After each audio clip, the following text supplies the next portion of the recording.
Okay, how y'all doing, Facebook? I heard the Lord telling me there's another catastrophe. There's another catastrophe. Okay, see that? But anyway, that's not what's going on. The Lord told me while I was in prayer just a few minutes ago, there's another catastrophe coming to New York. There's another catastrophe, and it's coming to New York. So be prayerful and be on the lookout. I'll holler at y'all. Shalom. All praise to Jehovah, the Lord God.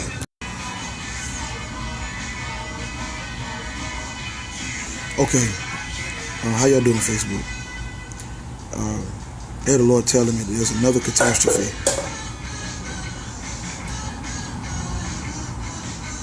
There's another catastrophe. Okay, see that? But anyway, that's not what's going on. The Lord told me while I was in prayer just a few minutes ago, there's another catastrophe coming to New York.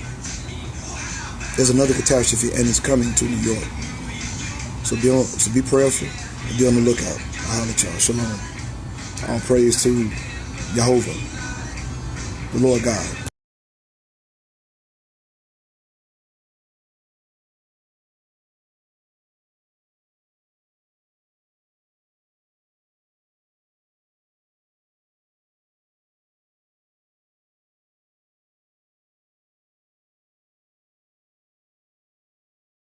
First, a word about New York City. New Yorkers, of course, have the reputation of being proud, of being tough and resilient. And New York will get through this, as the entire country will. But at this moment, the Big Apple is battling what so many cities and towns will likely fight in the days and weeks ahead. So for those of you who are not experiencing it yet, we want to give you a glimpse of the change and paralysis in this typically vibrant city in just a matter of weeks. Our David Wright leads us off. New York is still the city that never sleeps, but sleepless nights now mean something totally different here. The only sound of New York hustle and bustle is the wail of the ambulances. Everyone knows what that means.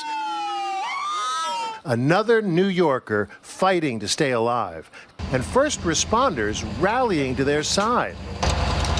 If you can make it here, you can make it anywhere. I've had a lot of my providers and their shifts in tears. It's more than any of us signed up for. No longer is it up to us, if it ever was. The virus has stripped that illusion away. We New Yorkers are having to accept the fact that something larger than ourselves is calling the shots. Thank you for your hard work during this pandemic. Thank you that you're here right now working. Thank you that you're going to be here tomorrow as well. We thank you. We salute you guys. It's up to us to act responsibly. New Yorkers are doing that for the most part. As of tonight, 17% of the NYPD is out sick. More than 1,200 police officers so far have tested positive for coronavirus. But crime in the city is down overall. In parks and in public, most of us are keeping our distance. Grand Central Station at rush hour is quiet as a crypt. In Times Square, the billboards are lit up, but no tourists to see them. New York is an island. The bridges and tunnels are open, but traffic is a breeze. There may be no better illustration of the impact this has on the economy of this city and the nation than at the heart of American capitalism, the New York Stock Exchange. As of last week, no traders on the floor. It's all electronic. We're behind your bed. Now. So is most of America at the moment, cocooned in our homes, connected to each other by Ethernet and Wi-Fi.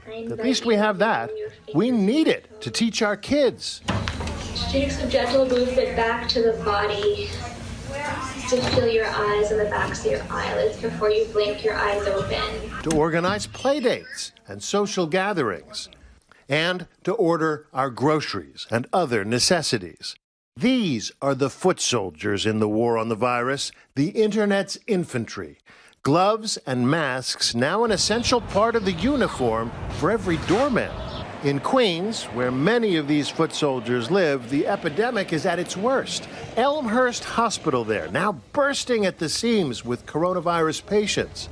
This is a mostly working-class community crowded with immigrants, not far from where the President of the United States was born. I've been watching that for the last week on television. Body bags all over in hallways. I've been watching them bring in trailer trucks, freezer trucks. They're freezer trucks because they can't handle the bodies. There's so many of them. This is essentially in my community in Queens, New York. I've seen things that I've never seen before. Many of the people in Elmhurst work hourly jobs without health benefits. Many families save on rent by having multiple generations share one apartment. Anxiety, depression, not much to do at home, just clean, sanitize everything, cook, stay home, a little bit of argument here and there with family members, but you know, I'm having faith in God and praying every single day. Keeping everything clean can be a challenge when there's no place to wash your clothes. Like, we haven't done the laundry for like a week because all the stores are closed. And like, we finally found one that was actually open. And there was like a lot of people here, so we had to wait for like a good hour or 2 hours just to do laundry. New York already knows that the hospitals will soon be at their limit. So the next Grand Slam at the Billie Jean King National Tennis Center in Queens won't be the U.S. Open. It'll be hundreds of coronavirus patients. In Central Park, the normal rites of spring have given way to a field hospital. And at the Javits Center downtown, where they often host Comic-Con, a hospital reminiscent of Ellis Island and the era of Spanish flu. This is going to be one of those moments they're going to write about and they're going to talk about for generations. This is a moment that is going to change this nation. 10 years from now, you'll be talking about today to your children or your grandchildren, and you will shed a tear because you will remember the lives lost. And you'll remember the faces, and you'll remember the names. New Yorkers have faced tough times before, even in living memory, and we've overcome them. But even by New York standards, this is big, bad. Yet, to quote Dorothy Parker, New Yorkers know if you can get through the twilight, you'll live through the night. Our thanks to David Wright. Hi, everyone. George Stephanopoulos here. Thanks for checking out the ABC News YouTube channel. If you'd like to get more videos, show highlights, and watch live event coverage, click on the right over here to subscribe to our channel. And don't forget to download the ABC News app for breaking news alerts. Thanks for watching.